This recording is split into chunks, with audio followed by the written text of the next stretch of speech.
మొన్న ఢిల్లీలో ఒక బాంబ్ బ్లాస్ట్ అయింది కదా I-20 కార్ లో ఆర్టీఎక్స్ దాదాపు 600 kg ఆర్టీఎక్స్ ని తీసుకెళ్తుంటే బై కొన్ని కారణాల వల్ల అది బాంబ్ అనేది పేలింది. సో దీని గురించి మీరు ఏం చెప్తారు? అంటే ఎందుకు ఇలా జరుగుతున్నది? దీని గురించి మన ఆపరేషన్ సింధూర్ అని మన మోడీ గారు పెట్టిండ్రు కదా, మోడీ గారు. అది ఇంకా పాకిస్తాన్ వాళ్ళు ఉగ్రవాదులు దాన్ని ఈజీగా వదిలేయలే. వాళ్ళు దాన్ని సవాలుకు తీసుకొని మన భారతదేశాన్ని మట్టు పెట్టాలని చిన్న చిన్న సూచనలు ఎత్తండ్రు వాళ్ళు. మరి ఎట్లాంటి కుట్రాలు ఎన్ని చేస్తుండ్రో మనకు తెలియదు కాబట్టి గవర్నమెంట్ దీని గురించి చర్య తీసుకొని తనిఖీలు చేపట్టి అసలు ఎక్కడెక్కడ ప్రమాదాలు ఉన్నాయి, హైయెస్ట్ ఎక్కడుంటే అక్కడ పెడతారు కదా. ఇప్పుడు మన ఢిల్లీ ఎర్రకోట అంటే అది చరిత్ర సృష్టించిందంట.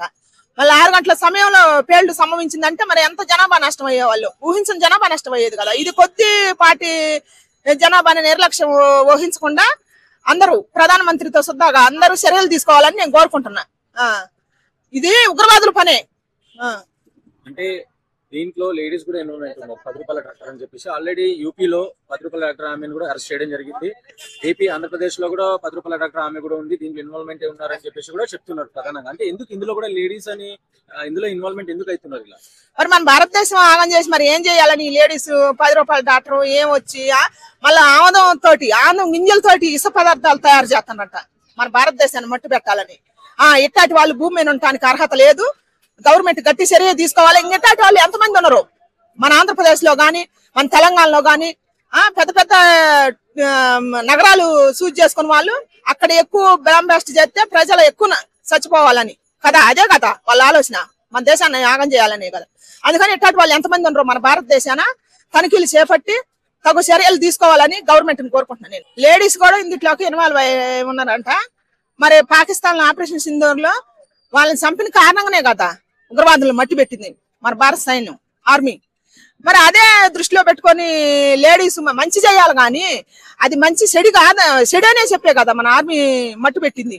మరి అట్టాటోళ్ళు లేడీస్ వాళ్ళకి సంబంధించిన లేడీస్ అయినా కూడా మన భారతదేశం గురించి ఆలోచించాలి కదా. వాళ్ళు చెడు చేసిననే కదా వీళ్ళు మట్టు పెట్టింది వాళ్ళని.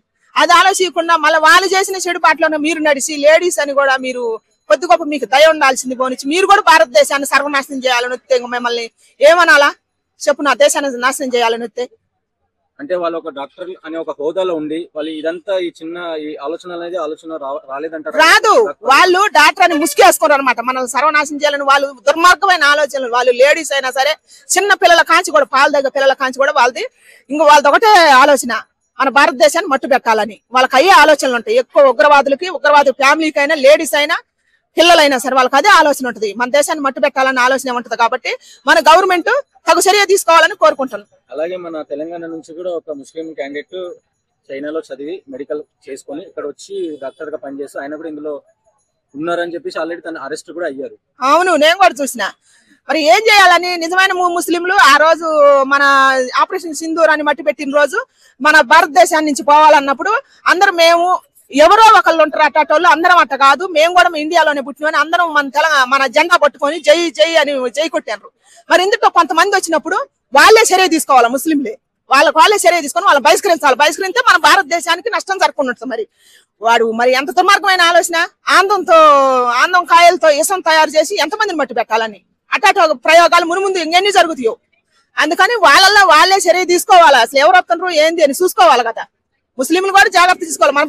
మన భారతదేశంలో పుట్టినందుకు మేము కూడా జై హింద్ అని అన్నందుకు తీసుకోవాలి. వాళ్ళే గుర్తించాలని నేను కోరుకుంటున్నాను. ఇప్పుడు టెర్రరిస్ట్ కూడా ఒక యాప్ ఉందంట.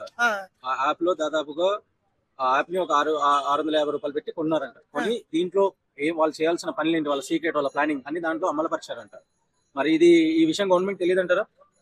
గవర్నమెంట్ కు తెలిసినా తెలియకపోయినా ఇప్పుడు ఈ యాప్ గురించి మన యూత్ ఎంత బాగా సెల్ ఉపయోగిస్తున్నారు అన్నిటి గురించి తెలుసుకుంటారు. మన ప్రాణం మీద మనకు కూడా భయం ఉండాలి కదా. నెగిటివ్ అని ఎవరు తెలిసినా కూడా అన్ని యాప్ల గురించి తెలుసుకున్నప్పుడు ఈ యాప్ కూడా గుర్తుపట్టాలా. మన చుట్టూ ఇప్పుడు మనకు తెలిసిన వాళ్ళే 13,000 మంది తెలిసినారు టెర్రరిస్టులు. మనకు తెలియని వాళ్ళు ఎంతమంది ఉండరు, మన చుట్టే ఉండొచ్చు. అందుకని ప్రజలను కూడా మన బాధ్యత మనం తీసుకోవాలి. ఎక్కడ అనుమానంగా అనిపించినా కూడా ఎమ్మటే గవర్నమెంట్ కి ఇన్ఫార్మ్ చేయాలి. అంత వాళ్ళే చూసుకోవాలంటే వాళ్ళ వల్ల కాదు కదా. మన బాధ్యత కూడా మంది కొంత ఉంది కదా, మన ప్రాణం మీద కూడా మనకు బాధ్యత ఉండాలి కదా. టెర్రరిస్ట్ అనేవాడు ఏ ముసుగులో వస్తుండో కూడా మనకు తెలియట్లేదు. డాక్టర్ అని ఒకడు వస్తుండు. ఇప్పుడు లేడీసే తెలిసిందిగా, లేడీస్ కూడా నమ్మటానికి లేదు. ఏదో ఒక ముసుగేసుకొని వచ్చి మన భారతదేశాన్ని మనల్ని మట్టు పెట్టాలని వాళ్ళు ప్లాన్ వేస్తున్నారు. కాబట్టి ఒక్క చిన్నపాటి అనుమానం వచ్చినా కూడా ప్రజలను కూడా మనం తగు జాగ్రత్త తీసుకొని యూత్ కూడా దీని మీద ఎక్కువ శ్రద్ధ పెట్టాలని నేను కోరుకుంటున్నాను. అన్నిటి మీద పెడతారు. మన కోసం, మన భారతదేశం కోసం యూత్ కనుక ఒక్కసారి స్పందిస్తే టెర్రరిస్ట్ అనేవాడే ఉన్నాడు మన భారతదేశం మీద. నేను కోరుకుంటున్నాను దయచేసి.